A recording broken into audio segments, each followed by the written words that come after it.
Hello, this is Rodney Robinson and I run the group Pendulum, Dowsing and Energy Balancing. And I wanted to say a big thank you to all the members of the group for contributing so well and making it a real success. So much of a success, in fact, that our numbers are growing at an incredible rate. We've now surpassed the 2,500 mark, and I usually like to do a little bit of a video at certain points. I decided that I would do one at the 2,000 mark, but events have overtaken me, and we're just rattling on at a huge rate of knots, and admitting about 40 members a day. So it really is a growing group. Now, I wanted to have a little chat really about all things to do with pendulum dowsing. And I've made a few notes. The first one of my points is what makes someone able to dowse as opposed to someone who just can't dowse at all. Well, firstly, I don't believe that anybody can't dowse. And I think that the main reason why you get somebody who has difficulty is simply because of muscular tension. We've already spoken about the movement of the pendulum being down to the ideomotor response, the subconscious movement of the body, which is tapping into the subconscious mind and providing the answers to us. So it follows, therefore, that the body is the instrument as well as the pendulum. And the main thing is that muscular tension must not be present when you dowse. This is why it's very, very helpful to, at the start of a dowsing session, just to center yourself. And that does two things. One is it clears the mind of the mental clutter, which will always get in the way of dowsing. You don't want to be starting your dowsing session after you've just been struggling with some mental problem, some solution that you're frantically trying to solve. That'll still be on your mind. So let that all calm down and just spend a moment to center yourself, bring your thoughts in, clear the mind, and just connect. Be aware that you're connecting with the universal mind at the start of your dowsing session. But also it just allows the body just to relax, drop the shoulders, get rid of all the muscular tension that you hold. And, you should be well on the way at that point to begin your dowsing session. But to come back to the question, why can some people really not dowse? Well, you only need to look at some people that you meet to see that they're holding an incredible amount of muscular tension. Look at their posture. Very often the shoulders are held in a certain way. You just know that their body is holding. I mean, we all hold on to muscular tension. I'm not saying that we don't.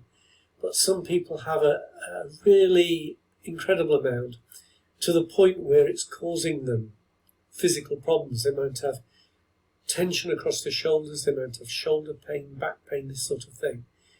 So this is all an indication that there's something deeper going on, isn't it? We talk about muscle memory and the things that are causing muscular tension.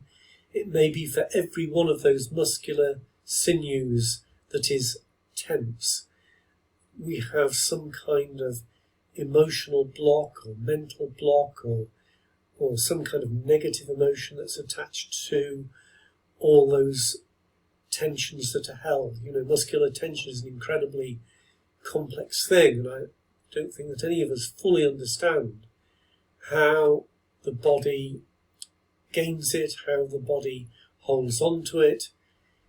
And of course, when you use energy healing and dowsing, you have in your power the ability to tap in to healing energies that can relieve the problems and solve the problems. So within the non-dowsing ability, shall we call it that in some people, we also have the ability in our pendulums to transmit the healing that's required to solve the problem. So a non-dowser can become a dowser. So that's the first point that I wanted to make. So the second point, an interesting point that came up, which refers back to a video that I'd already done on negative green. It's a big subject and one that I'm very, very interested in. And I'll start off by saying that I totally agree with Eric Hunter's video. If you've seen it, he talks about the death of negative green. Now, I don't go as far as that. I don't believe that we can sweep negative green under the carpet, and I personally wouldn't want to. But I completely agree with the rest of the content of his video. Certainly to the point of saying that there is no negative in negative green. This has purely come from the fact that to tune your pendulum to negative green, you tune it to the colour green so that you get a negative pendulum response.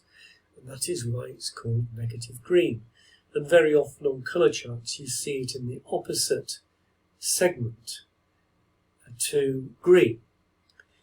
And that's really all there is to it. But negative green is an incredible force, an incredible healing energy that as pendulumists we should treasure, look into, get to know, understand as much as we can, and to utilise it for all its positive attributes.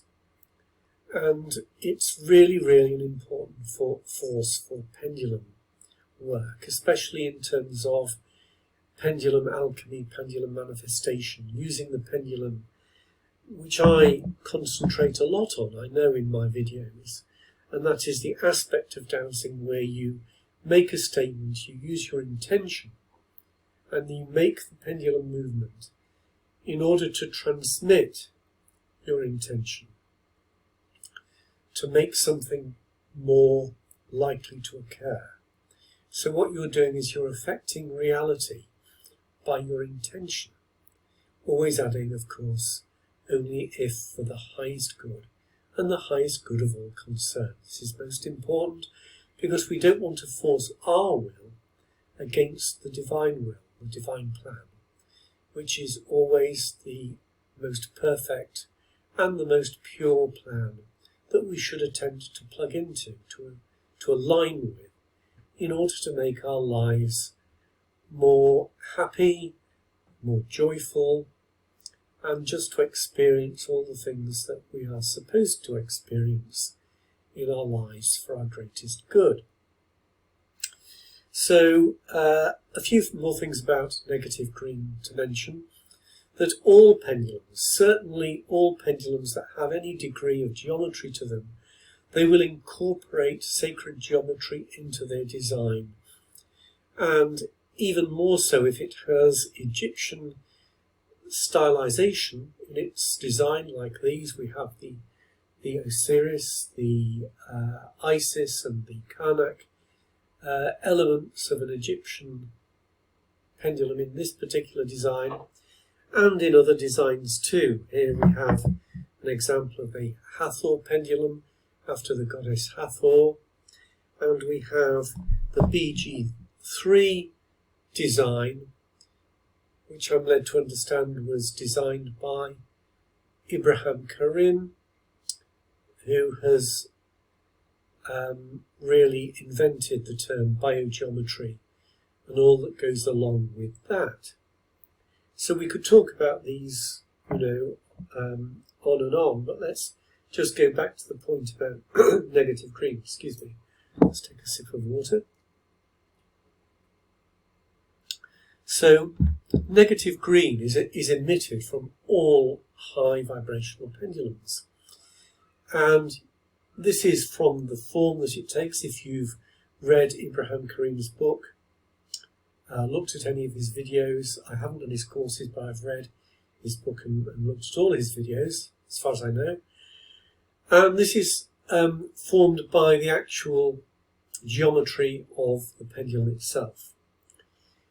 I mean, this is where I part company the idea that there is a negative to negative green, a vertical and a horizontal.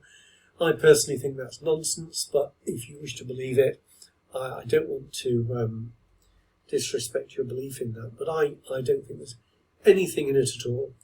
We have negative green, and it's a force for carrying our intent. It's part of the universal energy that is all around us, that flows through us, and which we utilise when we send out energies using our intention.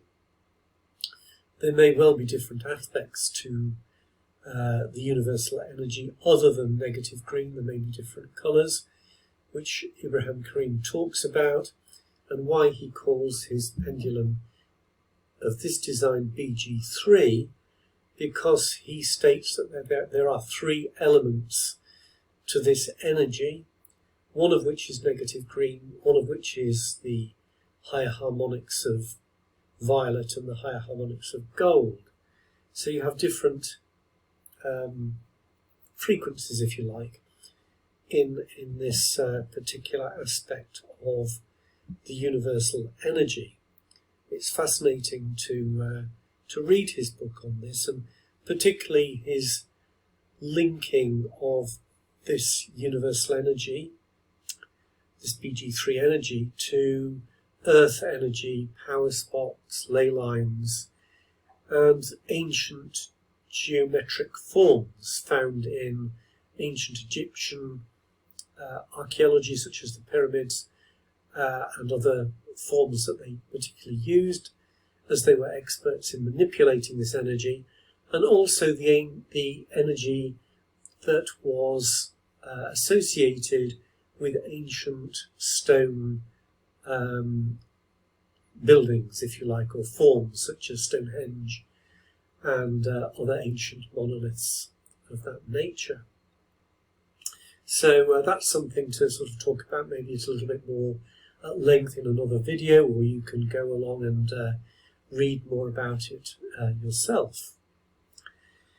So negative green, as we say, is emitted. It's an important aspect. I've been utilising negative green shapes for over 30 years and only felt positive energy from it. And an interesting thing cropped up just lately in a post in my group, where I was saying more or less what I'm saying to you now, and somebody actually added something to the post which I had not mentioned, but I'd found previously in my dowsing, in my research into negative green. Two things. One is that it was associated numerically with, in terms of numerology, with the number 7. And as we can see, Ibrahim Karim has numerical coding in the design of his pendulum. We have 3, we have a 4, which are in themselves sacred numbers, and we have the number 7, which is the number associated with negative green. And also the emotion associated with negative green is love. And I had found this through dowsing, and apparently it was mentioned, so my Facebook group member tells me, in a book that I haven't read, that I will be reading soon, by, I've made a note of it, Franz Barden, Key to the True Kabbalah. So I shall be having a read of that book too. Now, I haven't had a chance to cover all my little notes here, but I'm coming to the end of the time on this video. They don't really need to be any longer than 15 minutes. I think it's about the right sort of attention span. But I hope this video has helped you. If you disagree with it, of course, these are my own views. Please feel free to disagree and add your comments, and we can discuss them more as you feel you want to. Thank you very much for listening.